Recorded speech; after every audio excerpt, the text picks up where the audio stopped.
يريد الله بكم اليسر ولا يريد بكم العسر.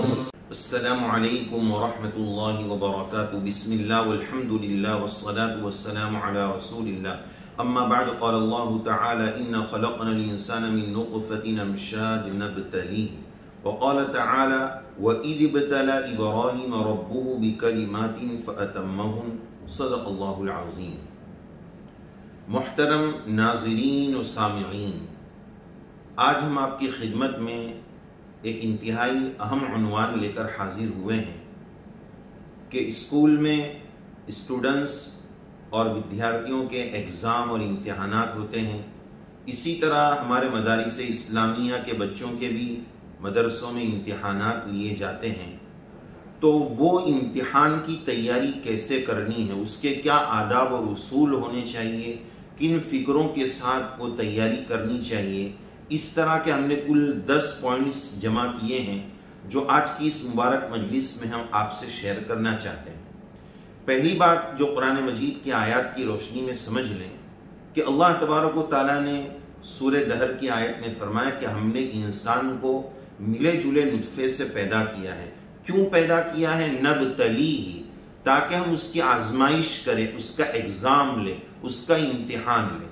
اسی طرح ایک آیت پڑھی گئی حضرت ابراہیم علیہ السلام کے بارے میں کہ ان کے رب نے ابراہیم علیہ السلام کا امتحان لیا فَأَتَمَّهُنَّ، تو وہ اس میں مکمل کامیاب ہوئے، 101% نمبر لائے، کامیاب ہوئے. پھر اللہ تعالیٰ نے ان کو پرائز اور انعامات سے بھی نوازا کہ انی جاعلک للناس اماما. تو بہرحال بتانا یہ ہے کہ امتحان اللہ عز و جل کی طرف سے بھی لیے جاتے ہیں، قرآن مجید سے اس کا ثبوت ہے. اب ہم آتے ہیں اپنی بات کو مختصر کرتے ہوئے اصل ٹاپک کی طرف کہ وہ کیا ہدایات ہیں، کس طرح بچوں کو، اسٹوڈنٹس کو اور طلبہ عظام کو امتحان کی تیاری کرنی چاہیے. سب سے پہلا پوائنٹ یہ ہے کہ امتحان میں کامیابی چاہتے ہیں تو اصل نسخہ یہی ہے کہ پورے سال محنت ہونی چاہیے. یہ نہیں کہ آگ لگی ہے جب کنواں کھودنے جا رہے ہیں. پورے سال کی محنت یہی اصل محنت ہے کہ درس اور سبق کی، لیسن کی مکمل حاضری، استاد کے لیکچر کی مکمل حاضری، یہ مکمل حاضری اور سبق کو غور سے سننا، سال بھر محنت کرنا، یہ امتحان کی کامیابی کا سب سے پہلا اور بڑا نسخہ ہے. کہ ایسا نہیں کہ آگ لگی جبھی کنواں کھود رہے. یہ پہلی ہدایت ہے کہ پورے سال کے ہر دن کے ہر وقت میں اس کی فکر اور محنت کی طرف لگنا. دوسری بات یہ ہے کہ تیاری کے لیے اپنی اسٹڈی پلاننگ، مطالعے کی تیاری اور اس کی پلاننگ کرنا، فکر کرنا کہ کس ترتیب سے مجھے امتحان کی تیاری کی پڑھائی کرنی ہے. یہ نہیں کہ الٹپ کوئی بھی کتاب اٹھائی اس کو رکھا، دوسری اٹھائی تیسری رکھا، اس طرح نہیں. ترتیب کے ساتھ، پلاننگ کے ساتھ. اور اس طرح تیاری کرنی ہے کہ ہو سکے تو 2 رکعت پہلے صلاۃ الحاجت پڑھ لیں، 2 رکعت نماز پڑھ کر اللہ تبارک و تعالیٰ سے دعا کر لیں اور رب انی مغلوب فانتصر، رب انی مغلوب فانتصر، یا اللہ میں بہت کمزور ہوں، آپ میری مدد فرما دیجیے. اس دعا کے ساتھ اپنی امتحان کی تیاری کو شروع کریں. اور جتنے سبجیکٹ ہیں، جتنے مضامین ہیں، وہ طے کر لیں کہ ٹوٹلی کتنے مضامین ہیں. سب کو مجھے وقت دینا ہے اور ان سبجیکٹ اور مضامین میں جو سب سے زیادہ جس میں کمزور ہوں، ویک ہوں، کمزور ہوں، اس پر مجھے زیادہ فوکس کرنا ہے.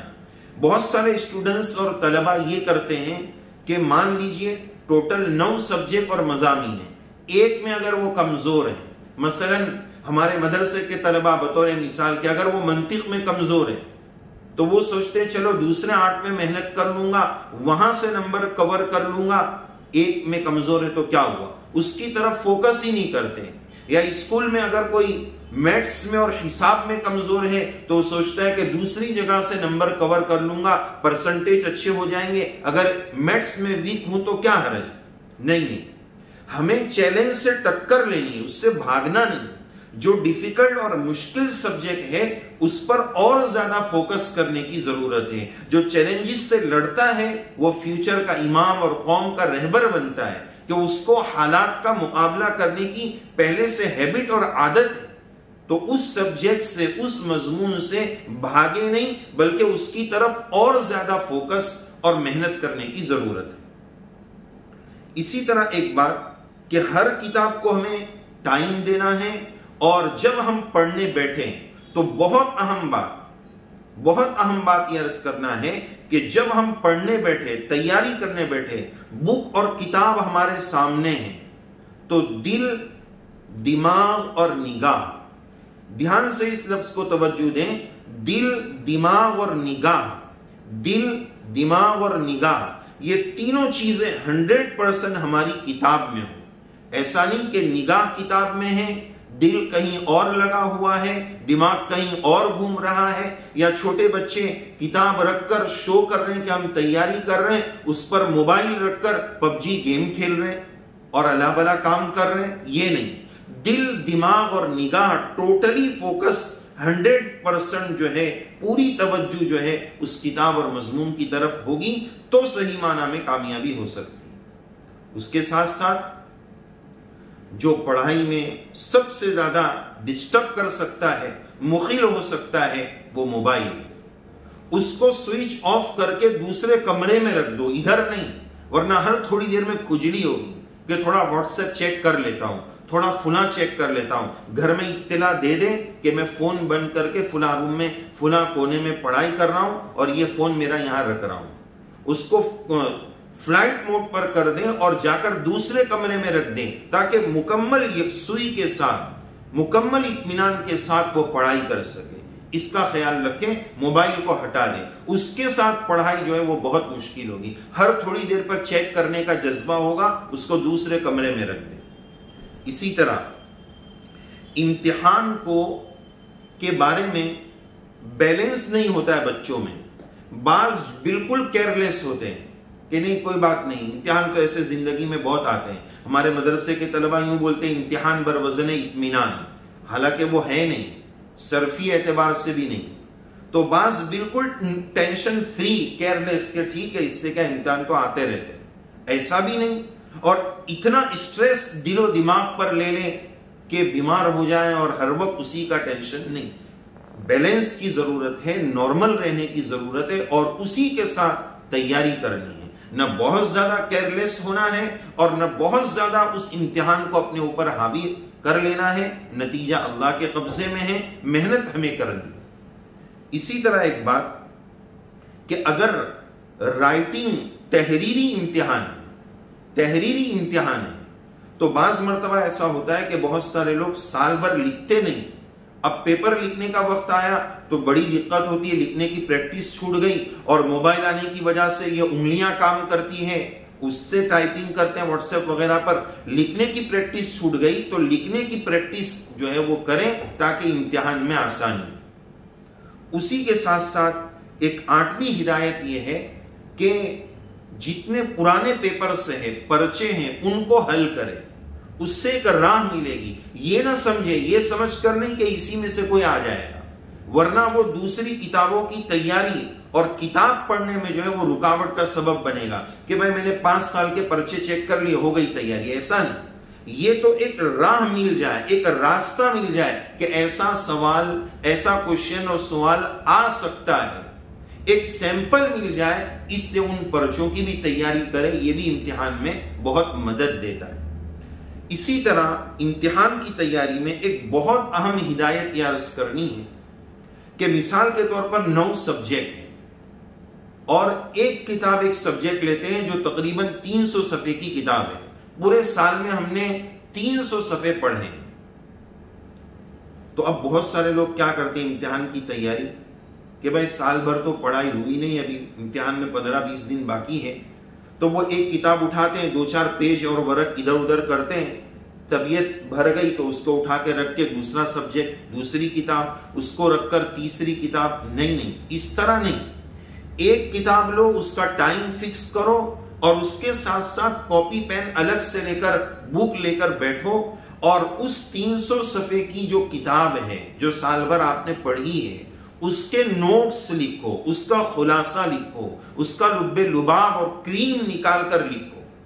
اس کا ایک بہت اہم فائدہ اس وقت ہوگا جب آپ ایگزام روم امتحان گاہ میں جا رہے ہیں اور جانے میں ابھی آدھا ایک گھنٹہ باقی ہے، اب فکر اور ٹینشن بڑھ رہا ہے کہ ابھی ایگزام دینے جانا ہے، تو اس وقت 300 صفحے کی کتاب آپ کیسے پڑھیں گے؟ اس میں سے کیا پڑھیں گے؟ بس ورق گردانی اور پیج پلٹ سکتے ہیں، کچھ پڑھیں گے نہیں کہ کیا پڑھیں، یہ بھی آ سکتا ہے وہ بھی آ سکتا ہے۔ تو وہ جو آخری آدھا ایک گھنٹہ جو انتہائی اہم وقت ہوگا، اس وقت جب آپ وہ نوٹس پڑھیں گے تو آپ کو ایسا لگے گا کہ ہاں یہ میری محنت ٹھکانے لگ رہی ہے اور اس میں سے مجھے آتا ہے، میں لکھ سکتا ہوں، ایک اطمینان پیدا ہوگا۔ تو وہ آخری منٹ تک آپ تیاری کر سکتے ہیں، ورنہ اگر یہ نوٹس نہیں لکھیں گے تو پھر تیاری کیسے ہوگی؟ 300 صفحے کی کتاب کون آدھے ایک گھنٹے میں پڑھے گا؟ اس کو رکھ دیں گے۔ تو نوٹس لکھنے کا یہ بہت اہم فائدہ ہوگا۔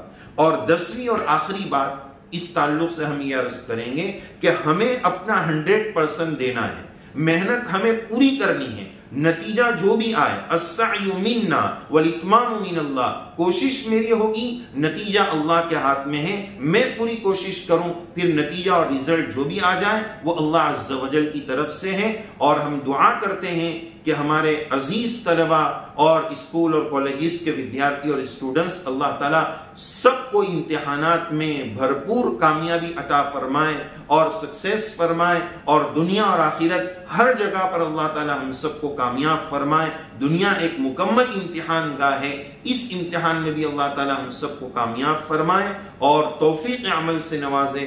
ان ہدایات کو گہرائی سے سوچ کر سمجھ کر اس کے مطابق ہمارے بچوں کو توفیق عمل سے نوازے۔ آمین یا رب العالمین۔ وآخر دعوانا ان الحمد للہ رب العالمین۔